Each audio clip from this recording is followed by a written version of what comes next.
In this video, I will show how to transfer Google Analytics data to Excel in a few clicks.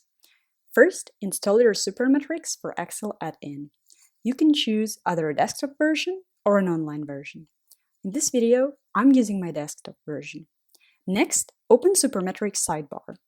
We will get data that shows how many users have visited our page and build a spark line showing this trend. Let's start. I choose Google Analytics from the list of data sources. After a simple three-step authorization process is completed, I select the view I want to get data from. Next, I choose the date range. In my case, it's last year. Then I select the metrics, its users in this example. After that, I choose the split by dimensions. For me, it's source medium and year and month. And that's it. I press the button to get data to the table. Finally, I built this sparkline chart. And that's it.